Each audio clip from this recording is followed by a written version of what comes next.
This is the WWE NXT July 29, 2025 full show results video.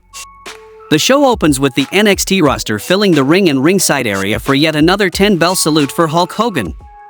Then we saw a match between Jaida Parker versus Jasmine Nix. Jasmine was in control, hair pull neck crank, bridging over into a mutalock, cranking back on Jaida's neck before flipping back to a front chancery. Parker breaks free with punches, Northern Lights suplex, inverted suplex, but Jasmine lands on her feet. Trading elbows, Pele kick from Nix. Samoan drop from Parker, getting Jasmine hung up in the corner, slingshot sent and connects, and then delivered running hip attack to defeat Jasmine Nix by pinfall. Post-match, Parker talks trash from the ramp while Fallon Henley and JC Jane berate Jasmine for losing. Yvonne Evans walks backstage and confronts High Rise for not backing Trick Williams against The Undertaker. After some bickering, he moves on and meets Chase U. Andre Chase fires up Dixon and Connors to face adversity and challenge the biggest dog in the yard, and Yvonne says he's about to do the same. Back from commercial, Yvonne Evans hits the ring and says last week was wild, Houston was on fire, he met The Undertaker, and got legendary advice. Told to go after the biggest dog in the yard, Yvonne says the young OG is here solo, so why not do it now? Trick Williams interrupts Yvonne Evans, saying the biggest dog has arrived with advice, don't try Trick Williams. Evans reminds him he got chokeslammed by The Undertaker, but Trick fires back that he's still TNA World Champion and the biggest thing in NXT and TNA. Yvonne says he wasn't even talking about Trick, he's calling out Oba Femi. Trick takes offense, says Oba wishes he was him, and he's coming for the NXT title too. Yvonne warns, if Trick gets in his way, he'll erase him. Then comes High Rise and Wesley tells Trick not to waste time on Yvonne but agrees Oba Femi should be called out. Wes says Undertaker gave the right advice to the wrong guy, because Yvonne doesn't know what it means to be a champ unlike him, the greatest North American champ ever. He warns Evans, try Trick, and High Rise will shut him down. Yvonne fires back, challenges Wes on the spot, and decks him, but the numbers game hits, and he's laid out with a cardiac kick. Wes says he's heading to Ava Raine to make the match official for tonight. Back from commercial, Kale Dixon and Uriah Connors lurk outside the locker room, chairs in hand, ready to jump the tag champs. After arguing about whether to go on 3 or go, they barge in only to respectfully challenge Hank and Tank. Hank laughs, says all they had to do was ask, and agrees to a title match next week. They shake hands just as Andre Chase shows up, confused and quick to remind them he never said anything about using chairs.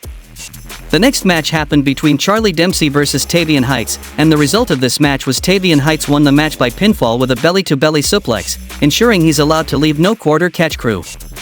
Backstage, Trick Williams tells High Rise to finish off Yvonne Evans and Wesley agrees, but wants Trick to use his pull for a tag title shot after. Santino Marella strolls in, mocks Trick for thinking he's got stroke, because he's the real stroke in TNA. He flashes his Director of Fun badge, then pockets it, saying tonight he's not management, he's a WWE superstar ready to take the North American title from bumboy Ethan Page. Back from the commercial, Blake Monroe hits the ring and shuts down Booker T for botching her name, telling him to learn it, love it, or land in a medical facility. She addresses the big question, why Jordynne Grace? Simple, Jordynne's not good enough. Blake calls her bland, more extra than superstar, then flashes a throwback of Jordynne as a background extra on WWE TV. She doubles down with a recent pic, saying Grace looks like a gym member, not a champion. Monroe ends by showing off her own modeling pics in WWE shop gear, declaring she's the kind of woman you build a division around. Then comes Lola Vice, and says Monroe is right, they have the deepest women's division, and she's not gonna be champion of it. She wants to talk about star power, to her star power is flying to AAA to represent WWE and dancing with Nikki Bella at Evolution, not hanging out backstage taking selfies. Then comes Jaida Parker and she says she keeps hearing Evolution this, viral moment that, and she doesn't need any of that, because she's Jaida Parker and you saw what she did to Jasmine Nix earlier. She's not chasing clout, she's chasing the NXT Women's Championship. Blake calls them JG Juniors and Jordynne Grace's music plays. But it was Kalani Jordan and she says she's not the Jordan you were expecting, but you should always expect the unexpected in WWE, and she's here to talk about the future and you can't talk about the future without talking about Kalani Jordan. She tells Monroe to prove she's the hottest thing against her, but even on her best day she can't do it like Lani. Blake says it's cute that Kalani finally got a personality and says she'll put her in a medical facility next week and fires a headbutt off. A brawl breaks out, Vice and Jordan get the better of them, Blake clings to Jaida and Parker shoves her away with a disgusted look on her face. The Culling are backstage and Shawn Spears tells Tatum Paxley she has a NXT Women's North American Championship match against Sol Ruca and they'll all be in her corner to make sure she brings gold home to the Culling. Tatum is all smiles and hugs and grateful for her new family and skips off hand in hand with Izzy Dame. The next match happened between Fallon Henley vs Lash Legend. In the end, we see Jasmine Nix gets in the way so Lash decks her. Smashing Henley's face into the apron, she ducks a belt shot from JC Jane but Nia Jax is here for some reason and bowls Legend over while the referee isn't looking, and then Fallon delivered guillotine leg drop and defeated Lash Legend by pinfall. Post-match, Nia Jax hits her bonsai drop on Lash Legend and stands tall. Back from the commercial, Josh Briggs and Yoshiki Inamura get into it backstage, Briggs mad that Yoshiki wasted his opportunities, and they get pulled apart. Channing Stacks Lorenzo tells him that sooner or later everybody betrays you but Inamura gets mad and slaps him and tells him he has no honor. The next match happened between J. Yvonne Evans vs Wes Lee, and the result of this match was J. Yvonne Evans defeated Wes Lee by pinfall with the double jump ace crusher. Back from the commercial, we get a Vic Joseph sit-down interview with Miles Bourne and he says Lexis King is stirring the pot and explains his particular flavor of deafness as being the result of being put on a ventilator as a child and losing 90% of his hearing. He says communication has never been his thing and he didn't speak until he was 4 and had to teach himself to read lips and body language.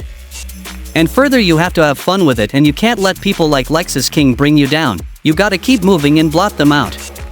Ava Raine, Stevie Turner, and Robert Stone are meeting backstage and they give us injury updates on Ricky Saints and Jordan Grace and say neither of their injuries are particularly serious and they'll both be back soon. Lexis King bulldozes his way in to accuse Miles of being a charlatan and calls all of them rubes and says there's no way he could wrestle if he was deaf. Ava tells him he has a match against Bourne next week and he's excited for the opportunity to expose him as a faker.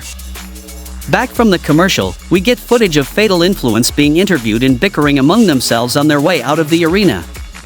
Nia Jax commandeers the camera and tells Lash Legend that she just doesn't measure up. In the main event of the show, we saw a match between All Ego Ethan Page vs Santino Marella for the NXT North American Championship, and the result of this match was All Ego Ethan Page defeated Santino Marella by pinfall with Twisted Grin, retaining the NXT North American Championship. We cut to Tony D'Angelo sitting alone in the restaurant, a server gives him wine and he tells them they don't have to call him the Don anymore, Tony D is fine. He opens his napkin and puts it in his lap and a shadow falls over him. He looks up at the camera and we cut away, and the show goes off the air. How much you would rate this week's NXT show? Tell me in the comments. Do not forget to subscribe the channel for the regular updates, and thanks for watching.